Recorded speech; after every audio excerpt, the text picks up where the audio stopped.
naman siguro mali ang mahalin mo ang best friend mo, di ba? Hindi rin naman kasi tama na pabayaan mo siya na lumuluha dahil sa lalaking minamahal niya. Matagal ko na gusto sana sabihin sa'yo to.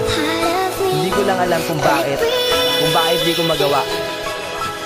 Last Queen of Taguig Harmony. Pakinggan mo BTR Records. Kung wala lang ang kulang, kung